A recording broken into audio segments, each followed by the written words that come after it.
శ్రీమాత్రే నమః శ్రీ గురుభ్యో నమః. మంచి ప్రశ్న అడిగినామమ్మా. అసలు శనివారానికి లక్ష్మీదేవికి సంబంధం ఏంటి చాలా మంది అడుగుతూ ఉంటారు. మనకి 2 కారణాలు. లక్ష్మీదేవికి తన అక్క అంటే చాలా ఇష్టం. వాళ్ళ అక్క ఎవరు? జ్యేష్ఠాదేవి, దరిద్ర దేవత. మరి ఆమె యొక్క భర్త ఎవరు?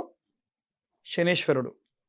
కాబట్టి ఈ యొక్క జ్యేష్ఠాదేవి లక్షణం ఏమిటంటే ఆమె లక్ష్మీదేవికి వరం ఇచ్చింది.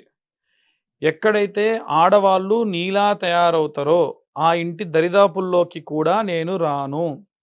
అంటే లక్ష్మీదేవి ఎలా ఉంటారు? నిండుగా చీర కట్టుకొని, మంచిగా ఉన్నంతలో నగలు పెట్టుకొని, కాళ్ళకు పసుపు రాసుకొని, గడపకు పసుపు రాసి, లక్ష్మీదేవి ఎలా ఉంటుందో అలా ఉంటే ఆ ఇంటి దరిదాపుల్లోకి కూడా దరిద్ర దేవత రాదు. అంటే ఆటోమేటికల్గా బై డిఫాల్ట్ లక్ష్మీదేవి గడప దాటి వెళ్ళదు అని అర్థం. మరి ఎక్కడ ఈ యొక్క జ్యేష్ఠాదేవి ఉంటుందంటే చాలామంది గట్టిగా అరవడం, పెద్దవారినా చిన్నవారినా అయినా సరే గట్టిగా అరిచి చికాకుగా మాట్లాడడం, అతిగా ఏడవడం, ఇనప వస్తువులతోని చప్పుడు చేయడం, కోపం వస్తే గిన్నె తీసి కిందికి ఎత్తేస్తారు చాలామంది. అలాంటివి చేసిన జ్యేష్ఠాదేవికి బాగా ఇష్టం ఇవన్నీ. ఇనప కాళ్ళకి ఇనప గజ్జలు కట్టుకొని, చీపురు కట్ట చాలామంది ఏం చేస్తారంటే కాళ్ళతో పక్కకు నెడతారు. చీపురి కాళ్ళతో దుమ్ము దులిపేది ఎందుకు అని చాలా కోపం జ్యేష్ఠాదేవికి. లక్ష్మీదేవిని రానివ్వదట. ఇంకొకటి ఏమిటంటే ఆ చీపురిని మనం మర్యాదగా చూడాలి, చాటను కూడా మర్యాదగా చూడాలి. అలాగే ఇంట్లో లేదు అన్న పదం మాట్లాడకుండా ఉండాలి, నిండుకుంది అనేటువంటి పదాన్ని మాట్లాడాలి. ఇలాంటి కొన్ని మెయింటైన్ చేయడం వల్ల ఇంటికి జ్యేష్ఠాదేవి రాకుండా లక్ష్మీదేవి వస్తుంది. ఇంట్లో ఉన్న ఆడవాళ్ళు చాలా సాత్వికంగా, చాలా నెమ్మదిగా, చాలా ప్రశాంతంగా, తాను ప్రశాంతంగా ఉంటూ ఇల్లంతా ప్రశాంతంగా ఉంచాలి. అప్పుడే ఇల్లు చాలా ప్రశాంతంగా ఉంటుంది. ఈ తెలుగులో ఒక సామెత ఉందమ్మా, ఇల్లు ఇరకటం ఆలి బరకటం. మరకటం అంటే కోతి, ఇరకటం అంటే ఇల్లు ఇరుగ్గా ఉంది, చికాగ్గా ఉందనుకోండి, ఇంట్లో ఉన్న స్త్రీ కోతిలా ప్రవర్తిస్తుందంట. నిజం అది. కాబట్టి మనం కూడా ఏం చేయాలంటే, మగవాళ్ళందరూ కూడా ఏం చేయాలనంటే ఇంట్లో ఉన్న ఆడవాళ్ళని తిట్టకుండా ఉండడం. వీలైనంత వరకు తను పూజ చేసుకుంటుంది, నువ్వు కూడా వెళ్ళి పక్కకు కూర్చొని పూజ చేయి. వీలైతే ఇంట్లో వేదం గట్టిగా వినిపించే ప్రయత్నం చేయి. ఇంటికి ఒంటికి సువాసనలు వచ్చేటట్టు చూసుకోవాలి. ఇల్లంతా పరిశుభ్రంగా ఉండాలి. ఇవన్నీ లక్ష్మీదేవికి ఇష్టం. ఇల్లంతా పరిశుభ్రంగా ఉండాలి. వీలైనంత వరకు మంచి మాటలు మాట్లాడాలి. మంచి దేవుడి యొక్క ప్రవచనాలు వినాలి. ఇవన్నీ మెయింటైన్ చేయడం వల్ల లక్ష్మీదేవికి చాలా ఇష్టం. చాలామంది 7 శనివారాల వ్రతం అని చేస్తూ ఉంటారు. ఎందుకు అంటే చాలా మొండి కోరికలు, చాలా తీవ్రమైన కోరికలు తీరట్లేదు అంటే కూడా శనివారం నాడు చాలామంది, ఇప్పుడు ఈ క్వశ్చన్ అనగానే మీరు కూడా ఇందాక అడిగేటప్పుడు ఏంటంటే శుక్రవారం నాడు కదండి ఏం చేసిన లక్ష్మీదేవికి, శనివారం ఎందుకు అని అన్నారు కదా. ఎందుకు అంటే లోక కళ్యాణార్థం లక్ష్మీదేవికి వివాహం జరగాల్సినటువంటిది ఖచ్చితంగా అక్కకు పెళ్లి కాంది చెల్లెకి వివాహం చేయకూడదు. కాబట్టి మరి జ్యేష్ఠాదేవి వివాహం చేసుకోవాలంటే ఎవరు రావాలనంటే అందరి దేవతలు వెనక్కి వెళ్ళిపోయారు ఆమెను చూసి.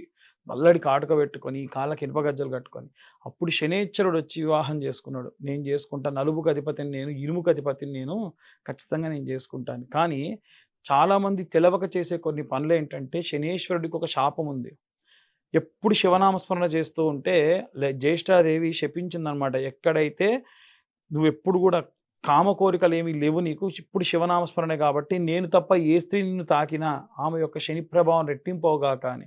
కాబట్టి చాలామంది శనీశ్వరుడు యొక్క విగ్రహానికి తైలం పోసేటప్పుడు ముట్టుకుంటే ముట్టుకోవద్దమ్మా ఆడవాళ్ళంటారు. నూనె పోసినా అలా పోయండి తప్ప ముట్టుకోకూడదు. ఇలాంటివి చేస్తే లక్ష్మీదేవి రాదు, జ్యేష్ఠాదేవి వస్తుంది ఒకటి. రెండవది ఏమిటి అంటే, మీరేమైనా నువ్వులు వేస్తే కూడా పైనుంచే వేయాలి.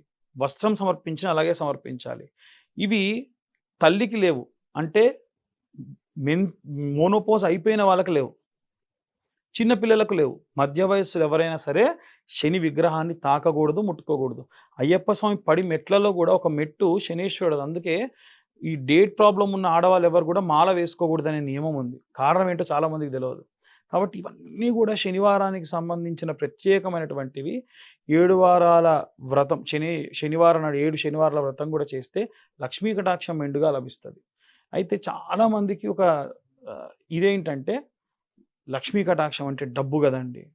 డబ్బు ఒక్కటి కాదమ్మా, కోట్ల రూపాయలుండి సంతానం లేని వాళ్ళు ఎంతమందో ఉన్నారు. అవును. కోట్ల రూపాయలుండి తిందామంటే శరీరం అంతా వ్యాధులతో ఎంతోమంది ఉన్నారు. అవును. కాబట్టి లక్ష్మీ కటాక్షం అంటే సంపాదించిన సంపాదన ఇంటి దాకా రావడం. మన కోసం, మన కుటుంబం కోసం ఖర్చు పెట్టుకోవడం. వీలైనంత వరకు ఒకడికి ఇచ్చే పరిస్థితుల్లో ఉండడం.